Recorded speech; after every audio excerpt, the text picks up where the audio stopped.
അട്ടപ്പാടിയിൽ അരിവാൾ രോഗിയായ ആദിവാസി ബാലിക മരിച്ചു. വടക്കോട്ടത്തറ സ്വദേശിയായ 10 വയസ്സുകാരി അമൃത ലക്ഷ്മിയാണ് മരിച്ചത്. കോട്ടത്തറ ആശുപത്രിയിലേക്ക് കൊണ്ടുവരുന്നതിനിടയിൽ യാത്രാമധ്യയായിരുന്നു മരണം. മരണകാരണം പോസ്റ്റ്മോർട്ടത്തിന് ശേഷം മാത്രമേ വ്യക്തമാവുകയുള്ളൂ.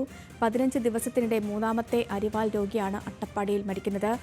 ആഷിഖ് റഹ്മാൻ ചേരുന്നു. ആഷിഖ്, ഇത് ഇന്നോ ഇന്നലെയോ തുടങ്ങിയ ഒരു കാര്യമല്ല. കാലങ്ങളായി അട്ടപ്പാടിയിലുള്ളവർ നേരിടുന്ന അല്ലെങ്കിൽ അവർ അനുഭവിക്കുന്ന ഒന്നാണ്. ഈ പറഞ്ഞതുപോലെ തന്നെ കഴിഞ്ഞ 15 ദിവസം 2 ആഴ്ചക്കിടയിലെ മൂന്നാമത്തെ മരണമാണ്. വിവരങ്ങൾ. ദാരുണമായ സംഭവമാണ് ഇന്ന് നടന്നത്. ഈ പ്രധാനപ്പെട്ട കാര്യം 15 ദിവസത്തിനിടെ ചെറുതുരുത്തിയിലെ മൂന്നാമത്തെ മരണമാണ് എന്നുള്ളതാണ്. 15 ദിവസം മുമ്പ് ഒരു ദിവസം 2 യുവതികൾ ഇതിൽ കോട്ടത്തറ ആശുപത്രിയിൽ അരിവാൾ രോഗം മൂലം മരിച്ചിരുന്നു. അതിന് പിന്നാലെയാണ് ഇന്ന് രാവിലെ ഈ അമൃതലക്ഷ്മി എന്ന ഒരു 10 വയസ്സുകാരി മരിക്കുന്നത്. ഇന്ന് രാവിലെ കോട്ടത്തറ ആശുപത്രിയിലേക്ക് രോഗം മൂർച്ഛിച്ചത് മൂലം കൊണ്ടുവരുന്നതിന് യാത്ര ഇടെയാണ് മരണം.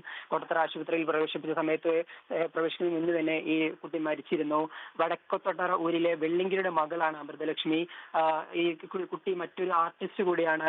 കഴിഞ്ഞ വർഷം പുറത്തിറങ്ങിയ ശിവകാമി എന്ന ഷോർട്ട് ഫിലിമിൽ പ്രധാന വേഷം ചെയ്ത മിടുക്കിയായിരുന്നു അമൃതലക്ഷ്മി. അങ്ങനെ സിനിമയിലടക്കം വേഷം ചെയ്ത ആ നാട്ടിൽ തന്നെ ഒന്ന് അറിയപ്പെടുന്ന ഒരു കുട്ടിയായിരുന്നു. ആ കുട്ടിക്കാണ് ഇപ്പോൾ ദാരുണമായ ഒരു സംഭവം ഉണ്ടായിരിക്കുന്നത്. കുട്ടികൾക്ക് പോലും ഈ രോഗത്തിൽ നിന്നും മുക്തമില്ല എന്നുള്ളതാണ് പ്രധാനപ്പെട്ട കാര്യം. ഈ അട്ടപ്പാടിയിലെ ചികിത്സാ സൗകര്യങ്ങളുടെ അപര്യാപ്തത കഴിഞ്ഞ ദിവസങ്ങളിൽ നമ്മൾ വ്യാപകമായി റിപ്പോർട്ട് ചെയ്തതാണ്. ഈ അരിവാൾ രോഗവുമായി ബന്ധപ്പെട്ട ചികിത്സ ലഭിക്കുന്നില്ല എന്ന കാര്യമടക്കം നമ്മൾ പറഞ്ഞിരുന്നു.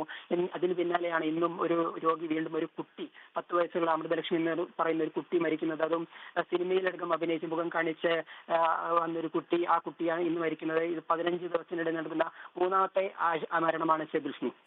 ശരി ആഷിഖ്, എന്താണെങ്കിലും ദാരുണമായ ഒരു സംഭവം തന്നെയാണ്. അട്ടപ്പാടി കാലങ്ങളായി അട്ടപ്പാടിയിലുള്ളവർ നേരിടുന്ന ഒരു രോഗമാണ് ഈ അരിവാൾ രോഗത്തിന് ശാശ്വതമായ ഒരു പരിഹാരം വേണമെന്നുള്ളൊരു ആവശ്യവും കാലങ്ങളായി ശക്തമാകുന്നു. പക്ഷേ അതുമാത്രം നടക്കുന്നില്ല. ഈ പറഞ്ഞതുപോലെ ഇതിലേറ്റവും ഈ ക്രൂരമായ അല്ലെങ്കിൽ ഏറ്റവും ഈ ഒരു വലിയൊരു ആരോഗ്യ സാഹചര്യം എന്ന് പറയുന്നത് 2 ആഴ്ചക്കിടയിൽ തന്നെ 3 പേർ അരിവാൾ രോഗത്തെ തുടർന്ന് അട്ടപ്പാടിയിൽ മരിക്കുന്നു, ജീവൻ നഷ്ടപ്പെടുന്നു എന്നുള്ളതാണ്.